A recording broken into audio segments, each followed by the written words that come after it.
Dès qu'on met un pied dans le monde de l'investissement en actions, on se heurte à un débat quasi philosophique.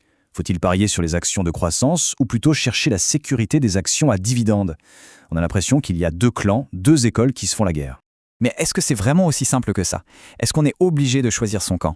C'est exactement la question qu'on va décortiquer aujourd'hui. Allez, on plonge dedans. Pour bien commencer, on va essayer de comprendre pourquoi tout le monde voit ça comme un choix aussi fondamental, presque un dilemme. Alors, on a en quelque sorte deux équipes. D'un côté, l'équipe croissance, qui mise tout sur la valeur future de l'action. Et de l'autre, l'équipe dividende, qui, elle, préfère un revenu qui tombe régulièrement. En gros, c'est un peu le futur contre le présent, le pari sur la croissance de demain contre l'argent dans la poche aujourd'hui. Bon, creusons un peu plus. Qu'est-ce que ça veut dire, concrètement, d'investir dans l'une ou l'autre de ces approches? Pour les actions de croissance, c'est simple. Imaginez une entreprise qui, au lieu de distribuer ses profits, remet tout dans la machine. Pourquoi faire? Pour innover, pour s'agrandir, pour conquérir de nouveaux marchés. Ici, l'investisseur ne touche rien dans l'immédiat. Le but du jeu, c'est que la valeur de l'action explose avec le temps. Et à l'opposé, on a les actions à dividendes. Là, c'est une autre histoire. On parle d'entreprises déjà bien installées, rentables, qui décident de partager une part du gâteau avec leurs actionnaires. Elles versent de l'argent, bien réel, qui tombe régulièrement sur le compte. C'est un retour sur investissement concret, palpable.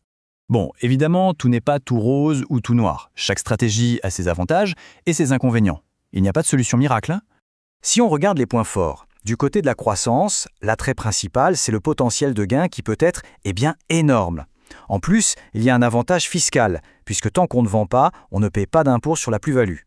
Pour les dividendes, l'atout maître, c'est la prévisibilité. C'est un revenu qui tombe, c'est rassurant, et bien souvent, ces actions sont plus stables, elles bougent moins. Mais attention, il y a toujours un revers à la médaille. Le risque avec la croissance, c'est que c'est très volatile. Ça peut monter très haut, mais ça peut aussi descendre très très bas. Et puis, on parie sur l'avenir, et l'avenir par définition est incertain. Pour les dividendes, le souci, c'est que la croissance de la valeur de l'action est souvent plus limitée. Et surtout, un dividende n'est jamais garanti à vie.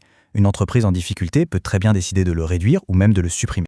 Et c'est là que ça devient vraiment intéressant. Parce que cette opposition si nette entre les deux, en réalité, elle est beaucoup plus floue qu'on ne le pense. Voilà, c'est le point clé. Penser qu'il faut absolument choisir un camp, croissance contre dividende, c'est en fait passer à côté de la réalité du marché. Quand on regarde de plus près, on voit que plein d'entreprises font les deux. Elles investissent pour grandir et elles versent des dividendes. L'exemple le plus frappant, ce sont les géants de la tech. Pendant des années, c'était le symbole de la croissance pure. Et aujourd'hui, la plupart versent des dividendes solides. Pourquoi? Parce que la stratégie d'une entreprise, ce n'est pas gravé dans le marbre, ça évolue. Cette frise chronologique illustre ça parfaitement. Imaginez une jeune start-up à ses débuts. Chaque euro gagné est réinvesti pour la croissance. C'est logique. 10 ans plus tard, elle est devenue un leader sur son marché. Elle continue de grandir, mais elle commence à générer assez de cash pour en distribuer une petite partie. Et encore 15 ans plus tard, c'est un titan bien établi, une machine stable. Là, elle peut devenir une excellente source de dividendes. C'est la même entreprise, mais à des phases différentes de sa vie. Alors, si cette opposition est un mythe, c'est quoi la bonne approche? Eh bien, c'est peut-être de ne pas choisir, mais plutôt de combiner les deux pour construire quelque chose de plus solide.